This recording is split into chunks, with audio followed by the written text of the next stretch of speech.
بەڕێزان سڵاوتان لێبێت من فەیسەڵ محەممەدم لەگەڵ میوانەکەم بەڕێز کاوە مححمود جێگری سکرتێری کۆمیتەی ناوەندی حیزبی شوعی کوردستان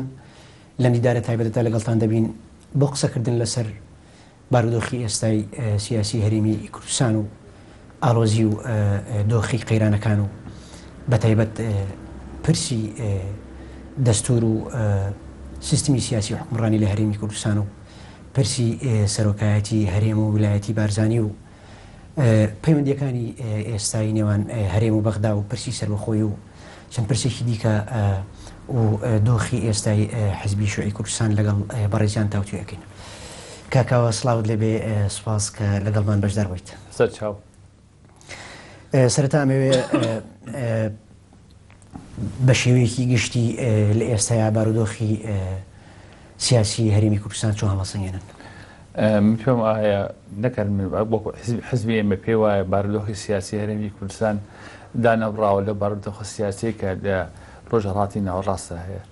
تێکڕای ئەو ڕووداوانەی کە لە ڕۆژهەڵاتی ناوەڕاستە هەیە کاتێکردنی هەیە سەر کوردستان و دەبینین لە ڕۆژهەڵاتی ناوەڕاستە لەلایەکەوە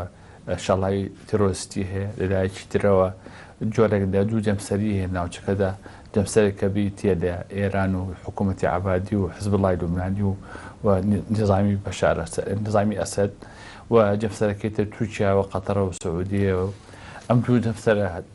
ململایەکەی شتە ئەو ڕادەی کە ململایەکی تایفە گەریبێ ئەم ململانەی ئەم دوو جەمسەر ڕەنگە هاتەوە لە یەمەن لە سووریا لە شوێنەکانی تر. من پێم وایە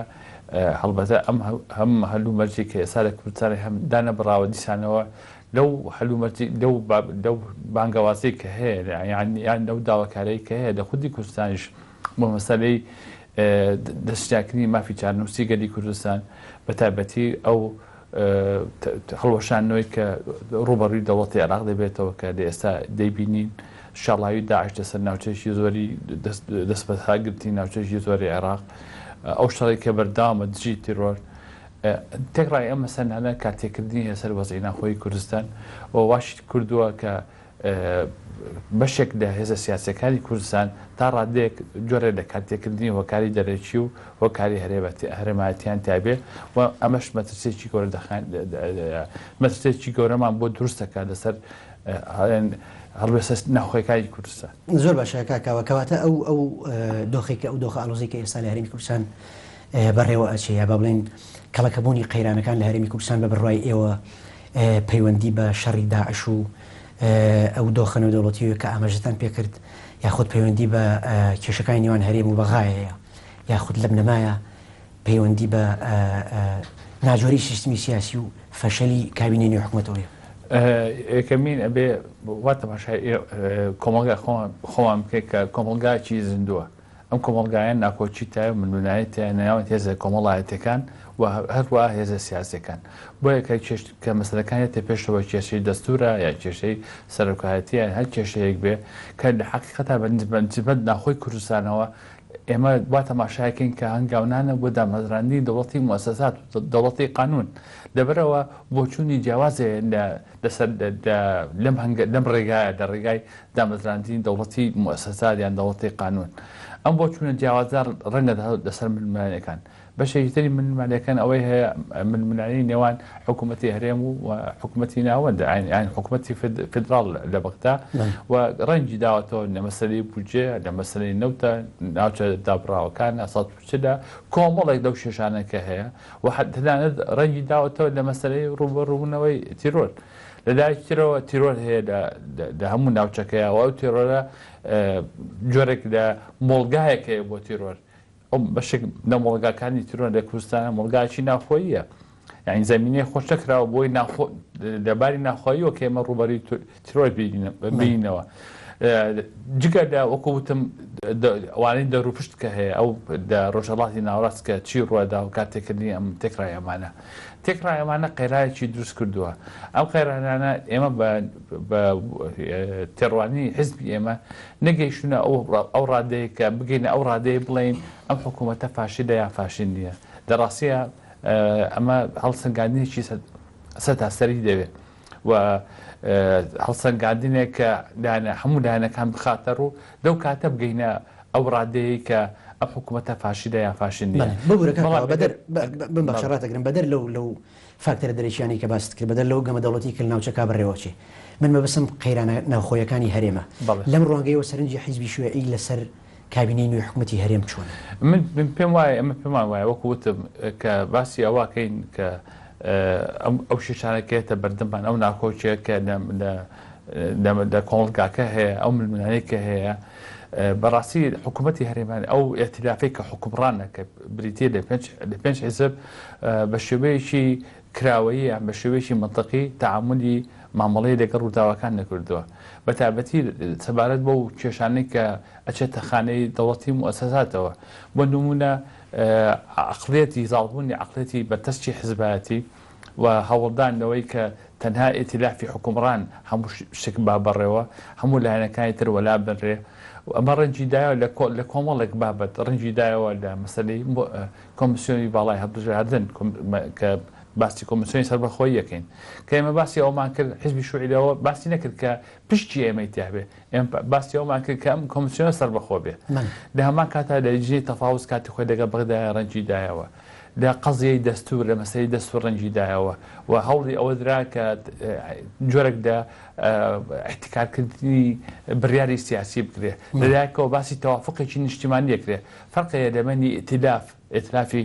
چەند حیزبێکە حکومڕانی بکە فەرقێ لەمەنی تەوافقی نیشتیمانی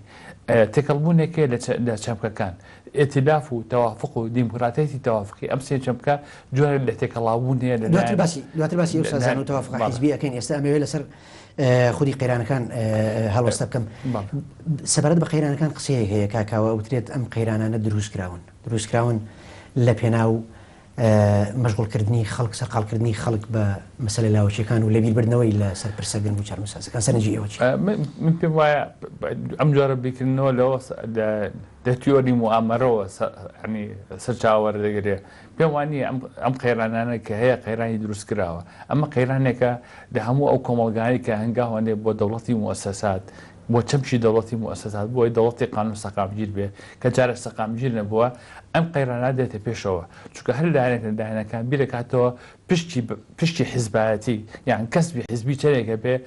لە چوارچێ ئەم ململانیە دەکاتێکە خۆی مەسلەیەکی نیشتیمانی گشتی هەیە کە چۆن هەنگاو بنێ بۆی کە ئەمانەیە کە نایەنێت دەوڵەتی دامەزراوەکان یا دەوڵەتی موسسات بۆیە ئەمە پێماوانی ئەم قەیرانە دروستکراوە ئەم قەیرانەوە خۆی هەیە ناو کۆمەڵگا هەیە وەڕگنانەوەی ئەوەیە کە حیزبە سیاسیەکان لە پرۆژەکانیان لە پەرلەمان لە هەڵسو و کەوتیان و هەروەها لە دانانی ئەجندەی کاتی بۆ مامەڵەکردن لەگەڵ ڕووداوەکان بیر لە بەرژەوەندی بەردەستی حیزبایەتیەکەنەوە و ئەم بیکردنەوە لەبەر دەستی حیزباتی وا لێ دەکا سیاسەتەکە بە ئاراسەیەک ببە کە جۆرە گوتارێک دروستکە ئەو گوتارێکی پۆپۆلیستی بێ گوتارەکە ناوکۆچی دروستکە ناو خودی ئێتلافی حکومڕان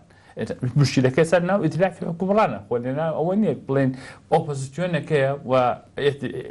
حکومڕانێکەیە خودی ئێتلافی حکومڕان جۆرێک لە ناکۆچیتە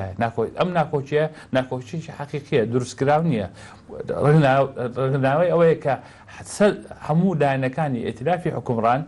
لە ڕواگەی بەرژەوەندی بەردەستی حیزبایەتی مامەڵ لەگەڵ تێکڕای دۆستەکانەکەن ئەمە وای لێ دەکات کە بیرکردنەوەکە لەوەدا بێ کە لەم شەڕە من براوم لە شەڕی ئایندە من دۆڕاوم بە عقلەتی براوەی ئیمڕۆیان سبێنێ براوم ئەوە مامەڵێگە داوەکان بکرێت باشە کاکاوە پێشتر خەڵک گلەی لەوە هەبوو کە حکوومەتی جوێت حیزبی پارتی وێشێتی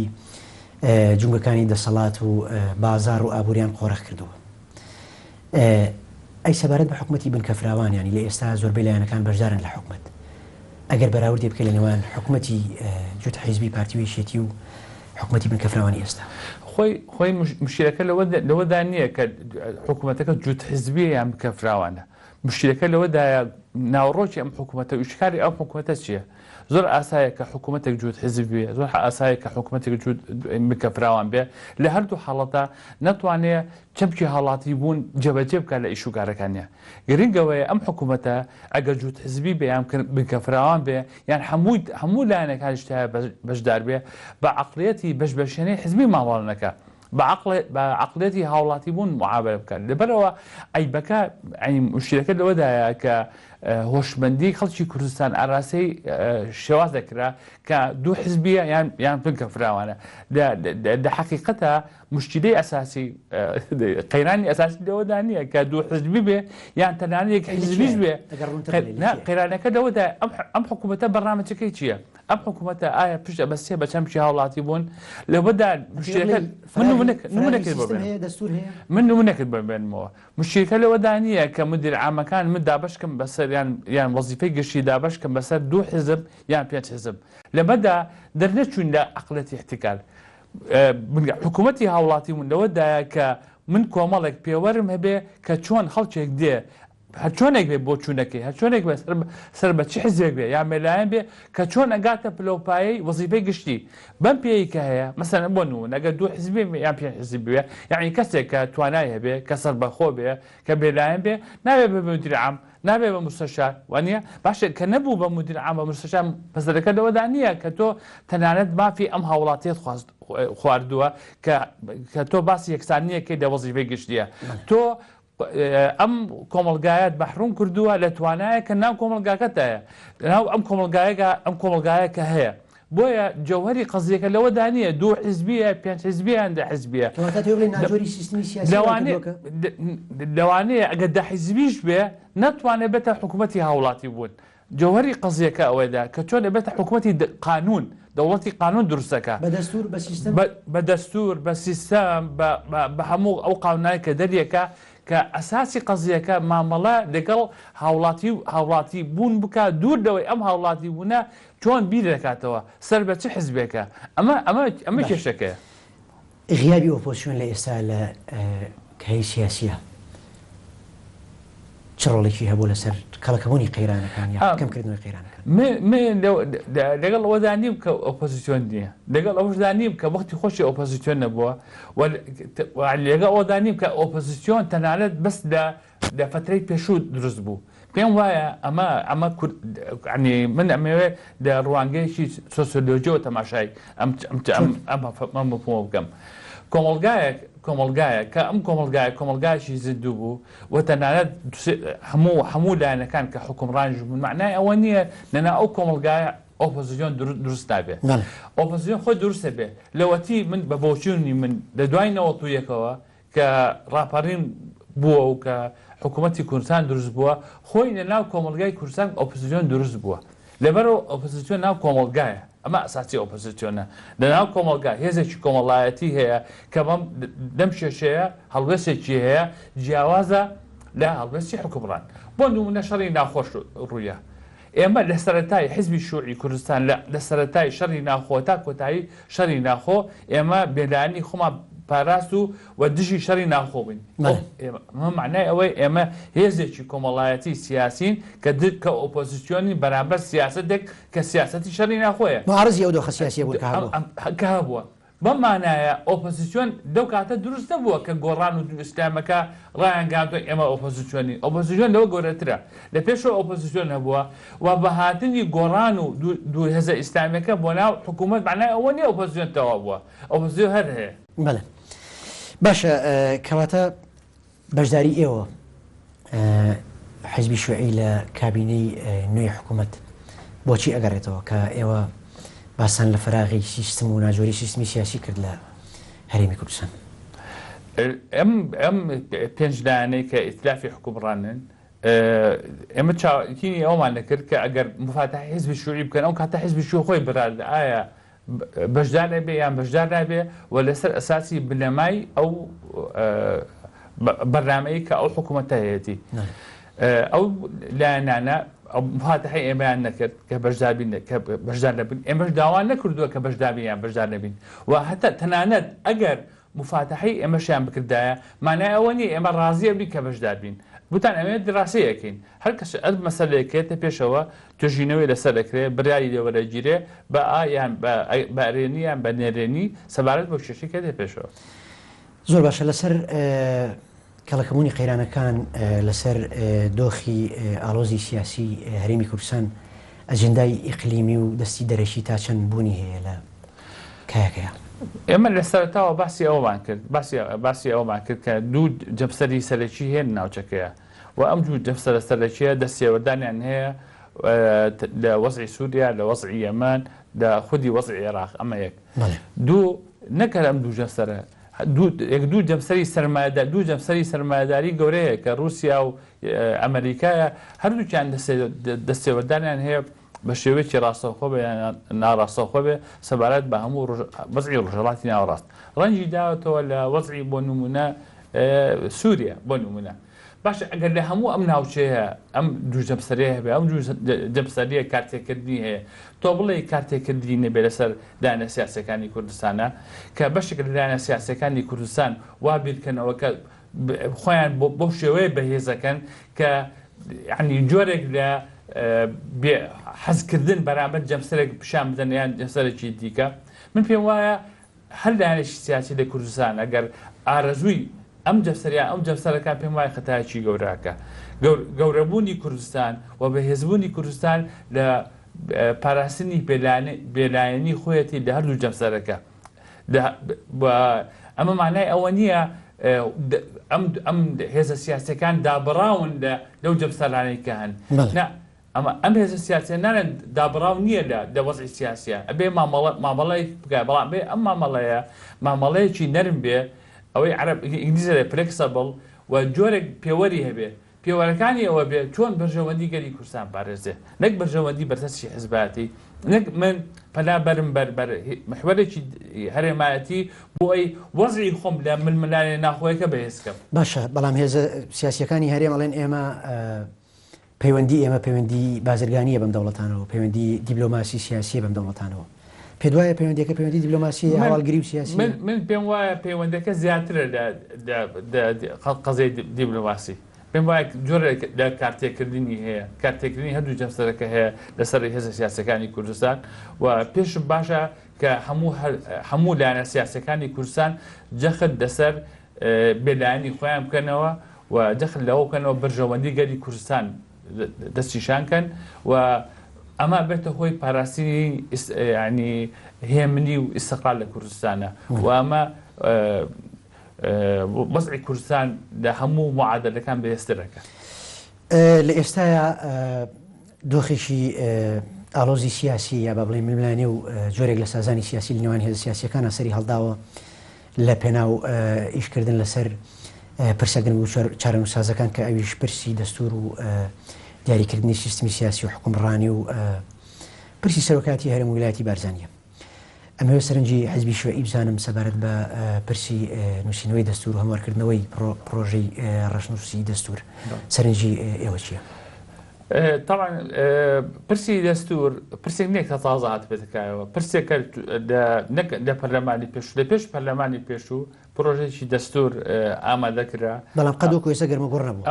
ئەو پرۆژە دەستورە نەخرایە دەنگدانەوە ئەبرایە بخرایە دەنگدانەوە ڕچاوی هەندێک شتیان کرد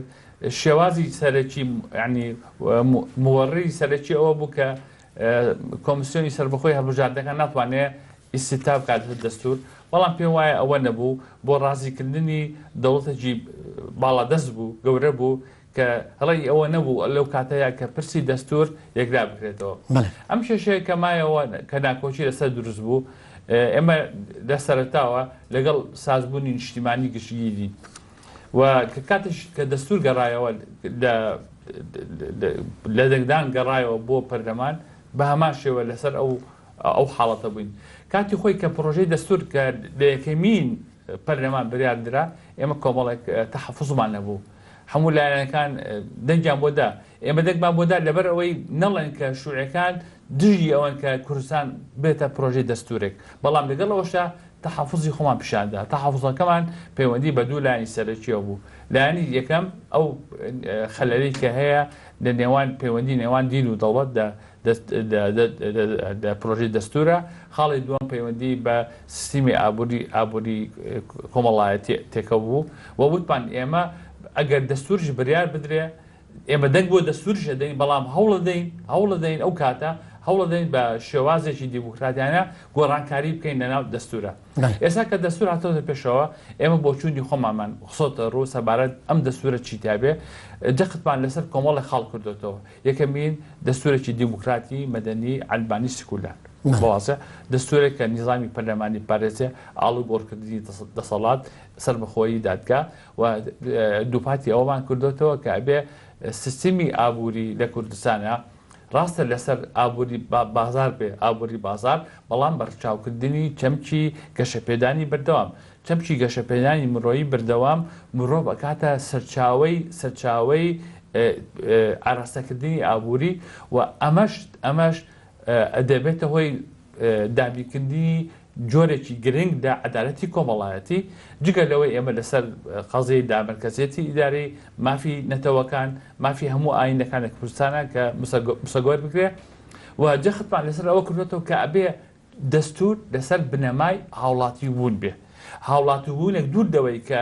ئەم هاوڵاتی بوونە دینی چۆنە نەتەوەی چۆنە و بیر و باوری چۆن باشە بەڕای ئێوە لە ئێستایا نووسینەوەی دەستور گرنگە پەلەی لێ بکرێت یاخود دوا بخرێت لەبەر ئەوەی کە هەرێمی کوردستان لە دۆخێکی قەیراناوی و لە بارودۆخی جەنگاخرێت ئێمە لەگەڵ داین پەلە بکرێت لە نووسینەوەی دەستور لەگەڵ ئەوە داین کە تەوافقێکی یان سازبوونێکی نیشتیمانی گشتگیری بکرێت لەسەر مەسەلەی دەستور سەبارەت بە مەسەلەی هەڵبژاردننی سەرۆکی هەرێم لە دەستورە داوای ئەومان کردووە کە هەموو لایەنە سیاسەکان جۆرەك لە تەوافق بکەن و ڕێگامان خسووتە ڕوو لە حاڵەتی نەبوونی تەوافقا لە حاڵەتی ئەوەی کە تەوافق بکاتە بنبەست وانە لەو حاڵەتەیە چکە چەمشی تەوافق معنای زۆر بۆ کەمایەتی نییە دەستور بە 50 یان بە 60 نابڕە بەڕێوە دەستور ئەبێت جۆرێک لە تەوافقێک یان سازبوونێکی نیشتیمانی گشتگیرە بێت لە حاڵەتێکە ئەم تەوافقە نەبێ من پێم وایە ئەو مەسەلانەی کە گرێ چۆرەیە لە دەستورە دەکرێت بگەڕێنەوە بۆ ڕای گەل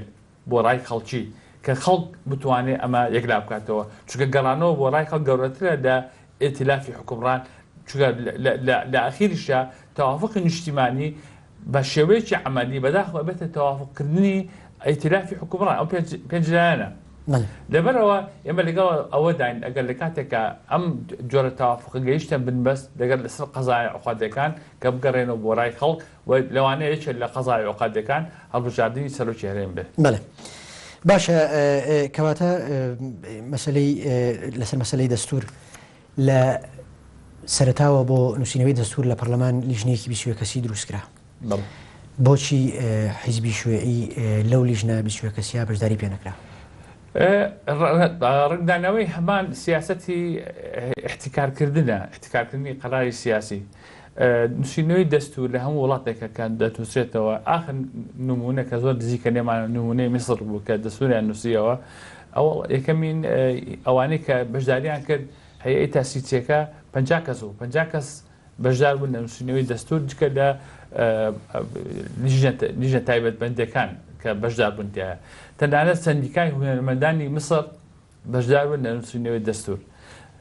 حزبی شوعی مصری بۆ نمونە بەشدار بوو لە نووسینەوەی دەستور کە لەوانەیە حزبی شوعی مصری ئەگەر بە ژمارەی ئەندامان بێ ژمارەیەکی ئەندامی کەمی هەیە بەڵام تەمسیلی تەیارێکی فکریەکە لەناو کۆمەڵگایە لە نووسینەوەی دەستور مصری تەنانەت ئەوانەی کە بەشدارە بوون بە جۆرێک کاریان دەکرد کە دەگەڕانەوە بۆ ڕای کۆمەڵێک شارەزا یان کۆمەڵێک خەڵک کە لەم بارە ئیشی کردووە بۆ نمونە من شتێکی شاراوەشی نییە بەر لەوێن مونەکە باسکی دواتر مۆڵەت هەیەم ئەمە ئەو پرسیارە بکەم ئێوە ئاماژەتان پێکرد لە راپۆرتی کۆبوونەوەی کۆمیتەی ناوەندی حیزبیشە ئاماژەتان پێکردووە کە ئەبێ دەستورەکە لەسەر بنەمای هاوڵاتی بوون بنووسێتەوە و دەوڵەتیشی مەدەنیوسی شولار بێ بەڵام لە ئێستایا هێزە سیاسیەکان هێزە ئیلمانی و چەپ و نیشتیمانی و دیموکراسی خوازەکان منولانیان لەسەر ئەوەی کە ئیسلامیەکان داواکەن کە دەبێت دەستور شریعەتی ئیسلام بنەمای سەرەکی بێ بۆ نووسینەوەی دەستور سەرنجی ئێوە لەم بارەیەوە چییە بەڵام شوێکی کورد وەرەگرین و دواتر وەڵامی پرسیارەکە بەرەو بەرەزان شوێکی کورد و پاشان ئەگەرمە وڵاتانەوە بەردەوام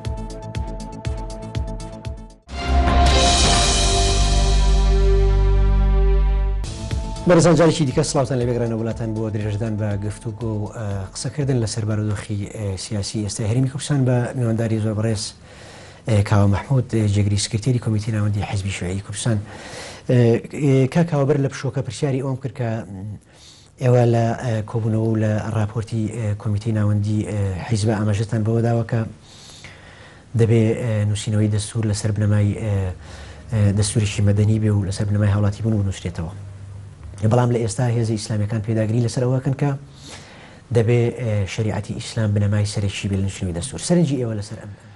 سەرنجی ئێمە تەنها سەرنجێکی سیاسی ئایدۆلۆجی نییە بەقەدەر ئەوەی سەرنجێکی معریفیە، پشتە بەسێ بە کۆمەڵە چەمشی معریفیەوە.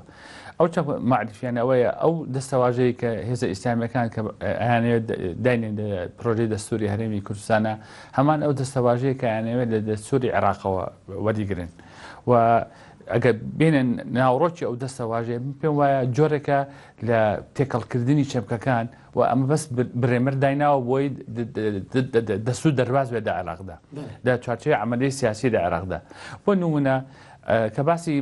سەرچاوەیەکی سەرەکیە کرێ وەکو شریعەتی ئیسلامی، پێم وایە شریعەتی ئیسلامی مەودایکی فراوانە. فەرقەیە لە بینی شریعەت کە تۆ مامەڵەی لەگەڵ بکەی وەکو توراس وەکو کەلەپور و جیاوازی شەیە کە لەگەڵ شریعەت معاملەی لەگەڵ بکەی وەکو تەشریع. وەکو کە لە شریعەت تەنها بریتی نییە لە فقه، شریعەت بریتێ لە ئەحکامی عەقیدە، بریتێ لە عیبادات، لە ئامۆژگاری، لە ئەخلاق، لە مادی ئەخلاق، لە بۆ نمونە و بەشێک لەوانە ئەحکامی عیباداتی تا ئەحکامی معاملاتیشی تا. لە کۆی 6,000 ئاەتی قورئان تەنها 300 ئاەت هەیە کە باسی ئەحکامی معاملاتەکە. ناکرێت کە تۆ بنیەیەکی قانونی دامەزێنی لەسەر ئەساسی تەنها ئەو 300 ئاەتە کە خۆی جیاوازی و خلافی لەسەر هەیە. دوایی هەموو شتەکان ئەبەسێتەوە بە سەوابەتی ئیسلام. من ینی قسەی خۆم ڕوبەڕووی ئیسلامیەکان دەکەم، با بگەڕێم بۆ هەموو کتێبەکانی فقه لە کام کتێبی فقی کۆن بە درژایی 1400 ساڵ شتێکی ناوی سەوابەتی ئیسلام بێ. حتا تەنانەت ئیمام مالیک کە کاتی خۆی بستیان کتابی مدەوەنەی خۆی کە حەدیثەکانی کۆ کردبووە بێ بە دەستوری دەوڵەتی عوسمانی، باسی ئەوەی کرد کە ئەمە ناکرێت بێت چونکە هەموو فقاهەکان بڵاو بوونەتەوە و مەواقفی فقهی پەیوەندی بە هەلومەرجی هەر شوێنێکەوە هەیە. لەبەرەوە حتا قسەیەکی ئەڵێ فقاهەکان بڵاو بوونەوە لە هەموو ئەمسار، یعنی کە وداتەینەکان واختلفوا في الفروع أيضا وكلهم مصيب، يعني هەمووشان ڕاست دەکەن چونکە دەگەڕێن بۆ شێوازێکی گونجاو کە بگونجێ لەگەڵ ئەم شتانەی کە هێتە پێشەوە، ئەو مەسەلە سیاسانی کە هێتە پێشەوە. لەبەرەوە شتێک نییە ناوی سەوابێت. لە فقه یەک شتێکی پێنن مەقاصد کوردیە. مەقاصدی کوردیە کۆمەڵێک دەستەواژە و کۆمەڵێک مەبادی عامە و ناکرێت ئەم مەبادی عامەش بێتە ئەساسێک تەنها بۆ هەموو سەرچاوەیەکی سەرەکی. دووەم ئەمێنێتەوە تۆ چێ تحدیدی ئەوە کە ئەمە سەوابێت یان ئەمە سەوابێت نییە. دوێنێ مالکی واتم لە هینێکە لە چاوپێکەوتنێکە باسی ئەوە کاری ئەم قورئانە هەمان ئەم قورئانە نەبووە کە کاتی خۆی کە دابەزیوە گۆڕانکاری تێکراوە کە مالیکی ڕئیسی وزەرا بووە کە مالیکی تەمستی خۆی ناکە. باشە ناچین ناو تەفاسیلەوە. من ئەمێ ڕوونتر هەڵوێستی حیزبە چەپ و دیموکراسی خوازەکان بزانم، بەتایبەت حیزبی شوێعی. ئەپرسم ئایا مەترسی چییە لەوەی کە ئەگەر شەرع بکرێتە بنەمای سەرەکی بۆ نووسینەوەی دەستور؟ مەترسی ئەوەیە کە شەرع بێتە تەنها سەرچاوەی سەرەکی و باسی موسەلەمات و سەوابەتی ئیسلام بکەن کە ئێمە لە دەوڵەتی مەدەنی دەرەچین ئەچینە ناو دەوڵەتی دینیەوە و کۆمەڵێک کەس دانین ئەو کۆمەڵ کەسە ئەڵێن ئەم شتە لەگەڵ ئیسلامە ئەگونجێ، ئەم شتە لەگەڵ ئیسلامە ناگونجێ، بە شێوەیەک لە شێوازەکان کۆمەڵێک کەسە ئەبێتە نوێنەری خودا تەفسیری خیتابی ئیلاهیەکە. ئەمە ناگونجێ لەگەڵ دەوڵەتی هاوچەرخ، ئەمە لە دەوڵەتی مەدەنیەوە هەنگاو دەنێ بۆ دەوڵەتی دینی. ئەمە کورت و مقسەتەکەی ئەوەیە. دووەم لا سکولار و ئەلمانەکان ئێمە جەختەکەین لەسەر ئەو قەغزیە، بەڵام ئەمە پەیوەندی بە حیزبی شووعیەوە نییە. ئەمە ناوەندێکی فراوانێ ناو کۆمەڵگا علاقەی بە حیزبی شووعیەوە نییە، بەڵام لەگەڵ ئەوەدان کە دەستورێکی مەدەنی ئەلمانی بێت، دەستورێکی دینی نەبێت. و بەشێکی زۆر لەوانەیە کە لە کادری حیزبە سیاسەکان کە لەوانەیە ئامادەکردنی مساوانکردن من لە نووسینەوەی دەستور لە کاتی نووسینەوەی دەستور لەسەر ئەم بابەتە لە ساڵحی ئیسلامەکان لەوانەیە ئامادەی مساوامەکردنیش بن، بەڵام ڕێی قاعدە حیزبەکان وانە، ڕێی کادرە حیزبەکان وانە. زۆر کەسێ مەسەلەن لەوانەیە نوێنەری یەکێتی گوێ نەدا بۆ مەسەلەی نوێنەری گۆڕان بۆ مەسەلەی گوێ نەدا، لەوانەیە سبەی ڕۆژ پارتی لەسەر ئەم مەسەلەی مساوامە بکە. بۆ نمونە ئەگەر بۆ چونکە مساوامەکردن لەسەر مثلا ئەم مەسەلەیە شترێنێتە پێشەوە ئەبێتە بەرامبەرێکتری مساومەکردن بەڵام من ئەوە بڵێم بنکەیەکی فراوان هەیە لە کادر و لە قەواعدی پارتی یەکێتی گۆڕان و حتا ئیسلامی معتەدل کە لەگەڵ دەستوری دینی نی بەس بەشێک لە ئیسلامیەکان ئەماژیان بۆ کردو کە ئێمە بڕوامان بە هاوڵاتی بوون هەیە بە مافی هاوڵاتی بوون هەیە بڕوامان بە ئازادی و بە مەدەنی هەیە مەدەنیەت هەیە ینی ئەمە کەواتە خلافەکە چی ینی لەکوایە خلافەکە زۆر ڕاشکاوە کە تۆ تەنها یەک سەرچاو ئەەکەی بە سەرچاوێکی سەرەکی و نابێ هیچ شتێک بێت تەشریع بکرێ کە لەگەر ئەم سەرچاوێ نەگونجێ هەموو قسەکانی تر ناکۆکە بێ لەگەل لایەنەکانی ترە ناکۆکە بێ لەگەر چەمشی مافی مرۆ لەگەر چەمشی هاوڵاتی بوون چکە لە ئەساسەوە ئەگەر باسی ئەوەش بکەی کە من مافەدەم بە ئاینەکانی ترش ناویشان بێنی کە بەڵێ من ئانی سەرەکیم بۆ معنای هاوڵاتی بوون لەگەر شی سەرەکییان نییە ئەوە نییە کە من هاوڵاتی بوون ئاینەکەی من سەرەکی ئەبێ ئاینەکەی من سەروەر بێ ئەمە لەگەر چەمشی هاوڵاتی بوون لە ناگونجێ یعنی چەمشی هاوڵاتی بوون ئەکا بەولاوە گەیشتاکەوە پەیامەکەت گەشت منەوێ پشمە سەرتەوەرێکی دیکە قسەیەک لەسەر سیستمی سیاسی و حکومڕانی بکەین لە هەرێمی کوردستان سەرنجی حیزبی شیوعی لەسەر سیستمی سیاسی و حکومڕانی لە ئێستا چییە؟ چ جۆرێک لە سیستمتان پێ باشەوە؟ ئێمە لەسەرتاوە باسی ئەومان کردو ئێمە لەگەڵ سیستمی پەرلەمانین و پێم وایە سیستمی پەرلەمانی کە پەرلەمان مەزەری سەرەکی تەشێدانانە کاری خۆی هەیە دەمێنێتەوە کێشەیەکێتە پێشەوە ئایا سیستمی پەرلەمانی مانای ئەوەیە سەر کۆمار یان سەرۆکی ئەو وڵاتە لە پەرلەمان هەڵبژێ یان لە خەڵکەوە هەڵبژێرێ من پێم وایە لە سەرەتاوە ئاراستەیەکی خراپ تەشویش کرا لەسەر ئەم قەزەیە من پێم وایە لە سیستمی پەرلەمانیە هەردووچی هەیە هەردووچی واڵایە دەکرێت سەرۆکی وڵات لە خەڵکەوە هەڵبژێرێ و دەکرێت سەرۆکی پەرلەمان لە ناو پەرلەمان هەڵبژێرێ بەڵام مشکلەکە پەیوەندی بەمەوە نییە لە چۆ هەڵبژێرێ بەقەدەر پەیوەندی بە سەڵاحیاتەوە هەیە لەبەرەوە ئێمە باسی ئەومان کردوکە بێ سەڵاحیاتی سەرۆکی ئەو وڵاتە ڕوون بێ لە دەستورە و بەشێک لە سەڵاحیاتەکەی تەمان هەندێک کەس باسی ئەوەکە ئەبێ بەشێک لە سەڵاحەتەکەی بدرێ بە پەرلەمان ئەمە تێکەڵبوونە پەرلەمان دەستگایکی تەشریعیە سەرۆکایەتی دەستگایکی تەنفیزیە چۆن تۆ سەڵاحیاتی دەستگایکی تەنفیزیە دەی بە دەستگایکی تەشریعی دواتر باسی لەسەر ئاجارێ لەسەر سیستمەکە بۆسین دواتر باسی ئەو سەڵاحیاتان ناکەین لەسەر سیستمەکە تۆوتت پێمان باشە پەرلەمانی بێ کەواتە پێشتر سەرۆکایەتی بووە؟ نا پێشتی سەرۆکایەتی نەبووە پێشتی پەرلەمانی بووە پێشتیش پەرلەمانی بووە بەڵام چاودێرانی سیاسی پێیان وایە کە ئەم سیستمە نە سیستمی سەرۆکایەتی بووە نە سیستمی پەرلەمانی بە بەڵکو سیستمیکی حیزبی و سیاسی بوو جا سیستمی حزبی سیاسی جایە لە گفتوگۆی ئەعلامیە بەکاردێ بەڵام کە تۆ سوێڕش سم دانێ مؤسسات دانەی کە دەستگای دانەی شتەکە وازەحە ڕوون ڕاشکاوە دەم سیستمە کە سیستمی پەرلەمانیە دەکرێت سەرۆک لە خەڵکەوە هەڵبژێرێ وەکو ئەوەی لە تورکیا ڕوویدا کە سیستمەکە پەرلەمانیە کە سەرۆک لە خەڵکەوە هەڵبژێرا بەڵام هەمان ئەو خەڵکە سزای ئەکپارتی کرد بۆ چونکە ئەکپارتی ئەویست دەستور بگۆڕێ ئەویست دەسەڵاتی سەرۆک زیاد بکە لێرەدا مەسەلەکە پەیوەندی بە دەسەڵاتەوە هەیە لە هەردوو سیستمەکە باشی خۆی هەیە و کێشەی خۆی هەیە یەکێک لە کێشەکانی سیستمی پەرلەمانی بۆ نمونە سیستمی هێندی هەڵبژاردننی سەرۆک لە پەرلەمانەوە مەسەلەی لوبنانە لوبنان ساڵێکە بێ سەرۆکە بۆ بێ سەرۆکە چونکە سەرۆک لە پەرلەمانەوە هەڵبژێرێ لایەنە سیاسیەکان تەوافق ناکەن لەسەر هەڵبژاردننی سەرۆکێک لە پەرلەمانەوە لەبەرەوە وڵاتەکە بێ سەرۆکە بێ ئێمە لەگەڵ ئەوە داین کە تەوافق بکەن ئێمە داوا لە لایەنە سیاسیەکان دەکەین ئێمە بە شێوەیەکی واقعی بیرمان کردوێتەوە بە شێوەیە واقعەکە ئەوەیە ئێمە لەناو پەرلەمانە کە پەرلەمان هەیە تاسیسیە کە دەستور دانێ ئەبێ لە دەستورە حەسب بکرێ چونکە دەسەڵاتی سەرۆک و شێوازی هەڵبژاردننی بەشێکی دەستورە ئەبێ لە دەستورە یەکلا بکرێتەوە دووەم لەم هەلوو مەرجەیە کە دەستورێکلا ناکاتەوە و ئەم کێشەیەتە پێشەوە ئێمە لەگەڵ ئەوە داین کە ئەنجومەنێکی سەرۆکایەتی دامەزرێ دواتر باسی ئەنجومەنی سەرۆکایەتیەکە ئێستا بەرلەوەی باس لە پرسی سەرۆکایەتی هەرێم لەسەر سیستمی سیاسی پەرلەمان تا چەند بۆی هەیە دەستکاری سیستمی سیاسی و حکومڕانی بکات لە هەرێمی کوردستان خۆی مشکلەی ئێمە ئەوەیە کە دەستورێک نییە کە دەستورێکە بێ پەرلەمان دەستی واڵا نابێت کە بە ئارەزی خۆی یان بەپێی بڕیاری سیاسی و کەسبی سیاسی تەعامل بکە با پەرلەمان دەستگایەکە ئەم دەستگایەکە بە هەڵبژاردن هاتووە بەڵام ئەبێ بە واقعی تەماشای پەرلەمان بکەین پەرلەمان جێگای ململانەی بەرژەوەندەکانە و هەر لایەنێک لایەن فراکسیۆنەکان تەمسیلی حیزبایەتیەکەن حیزبی خۆیانەکەن و ئەیانەیە کەسبێکی حیزبی زۆر بەدەست بهێنن لە چوارچەی ئەو پرۆژانەی کە تەقدیمیەکەن و ئەمە ڕەنجی دایەوە لە ماوەی ڕابردووە لەسەر تێکرای ئەو پرۆژانی هاتووە پەرلەمانەوە لەبەرەوە پەرلەمان جێگایەک نییە کە بڵێ ئەمە جێگایەکی مقەدەسەوە پیرۆزە و وا تەماشای پەرلەمان ناکرێت ئەبێ بە واقعی تەماشای بۆ چونێکەیە کە سیستمی سیاسی لە ڕێگەی گەلەوە دەگۆڕێت پەرلەمان ناتوانێت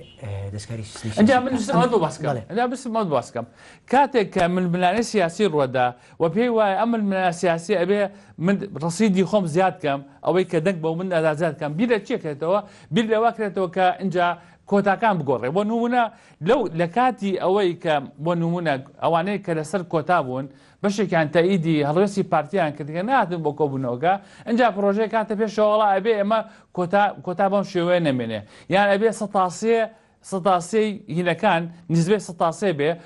بۆی ئەو حیزبانەی ترکە ئەگەر هەبستێکیان هەیە یعنی ئەمە عقلێتێکە بیرکردنەوەی بەعقلەتی بەرتەسکی حیزبایەتی وەکو ئەو وایە کە چۆن لە ڕژێمە دیکتاتۆریەکان بۆ ئەوەی کە ئەکسەرێتی پەرلەمانی مسۆگەر بکەن لە مصر وان نەکرد لە مصری مبارەک کە دەوائری انتخابی هەبوو کاتێک ئەیانزانی ئەم دائیرە انتخابی حیزبی وەتەنی هین نایەنێ ناوی چییە نوێنەرەکەی دەرناچێ ئەهاتن دائیرەکانە گۆڕی بۆ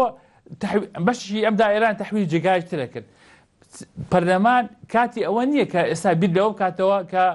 دیزامی هەڵبژاردن بگۆڕێ بۆ ئێوە بیگۆڕێ بۆ ئەوەی کە بگونجێ لەگەر بەشەوەندی ئەم حیزب بۆ ئەو حیزب ئەمە معقول نییە لەم حاڵەتەیە باشە بۆ چونێک هەیە بەشێک لە چاودێرانی سیاسی پیان وایە ئەو دەوڵەتانەی یا ئەوڵاتانەی کە دەستوریان نییە وەک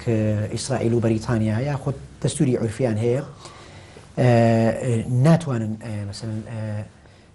دەستکاری سیستمی سیاسی بکەن ئیلا لە ڕێگەی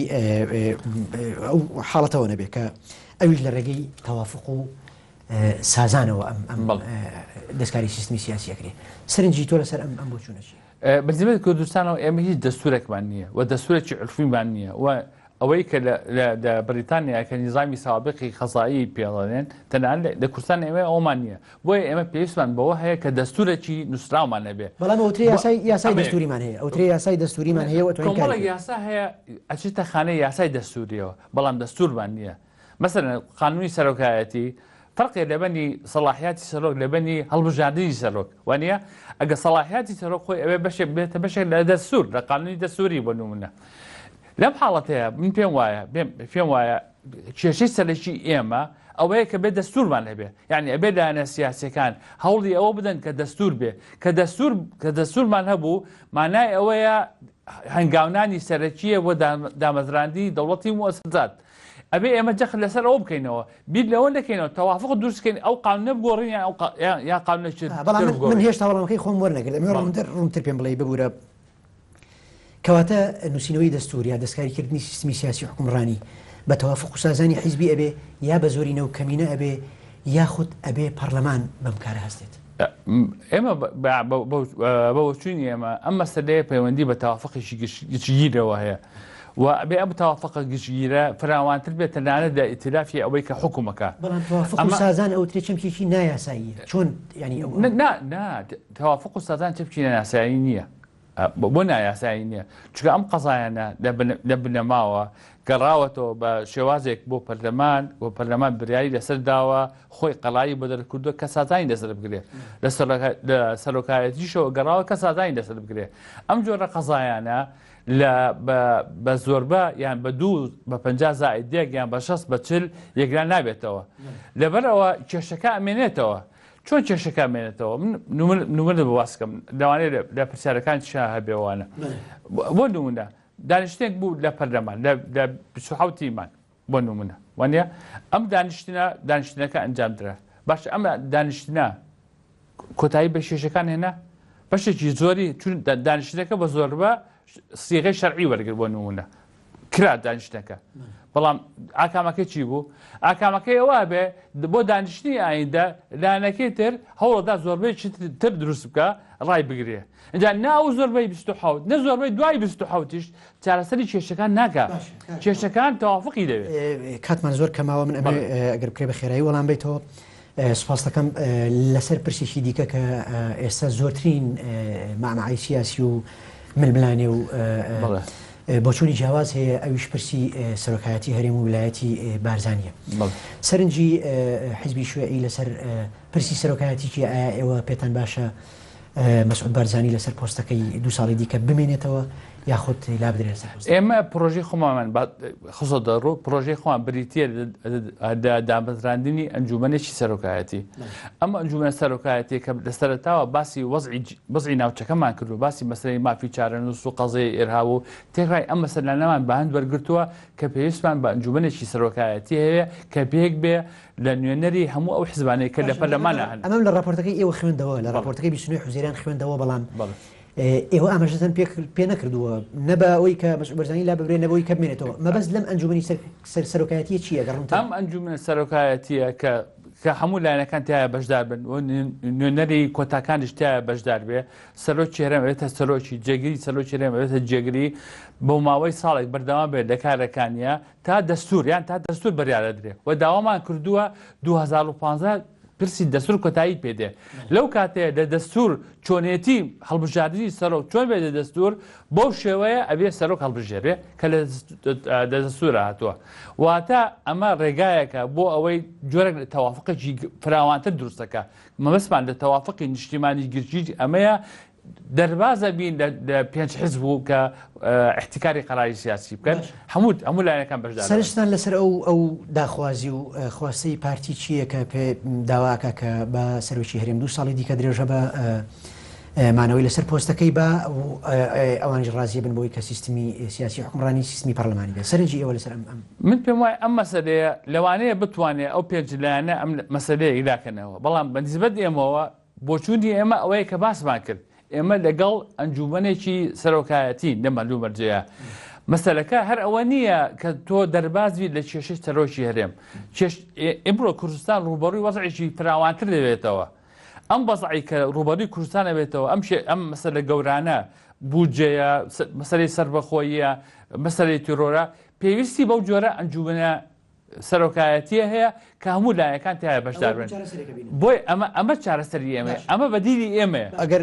لە حاڵەتێکا ئەو ئەنجومەنی سەرۆکایەتیە سەری نەکردی یا بە بڵێن پارتی پێداکاری کرد لەسەرەوەی کە مەسعود بارزانی سەرۆکی هەرێم بمێنێتەوە لەسەر پۆستەکە ئێوە بەلاتانەوە گرنگە بمێنێتەوە یاخود گرنگە لا ببرێ یا لە دەسەڵاتەکانی کەم بکرێتەوە؟ من بەڕاشکایی باسی ئەومان کردووە ئەمە پرۆژەی ئێمەیە کە ئەنجومەی سەرۆکایەتی و هەروە پرۆژەکەمان دانەبراوە لە مەسەلەی دەستور لە مەسەلەی دەستور باسی ئەومان کردووە کە دەچیشتانی سەلاحیاتی سەرۆکی هەرێم بکرێ بەشێک لە سەلاحیات لەو دەسەڵاتانە بدرێ بە ئەنجومەنی وەزیران نەک تەنها بە سەرۆکی ئەنجومەنی وەزیرانیش. ئێمە تەماشای مەسەلەکە ناکەین لە چوارچێوەی بە کەسایەتیکردنی مەسەلەکان مشتری ڕاگەاندنی ئێمە تەماشای چەپکی سەرۆکایەتێکە لە ڕوانگەی تەنها جەنابی سەرۆک مەسعود بارزانیەوە ئێمە تەماشای ئەم مەسەلەی وا ناکەین ئەمڕۆ جەنابی سەرۆک بارزانیە بەیانی لەوانەیەکی تر بێ دووسێ بە لەوانەیەکی تر بێ لەبەرەوە کە باسی دەوڵەتی موەسساتەکەی ئەبێت دووربی لە بەکەسایەتیکردنی چەپکەکە. باش سەبارەت بە 23 حوزێران ئەوترێت لە پاش کۆبوونەوەی پەرلەمانی کوردستان لە 23 حوزێران دۆخێکی سیاسی نوێ سەری هەڵداوە.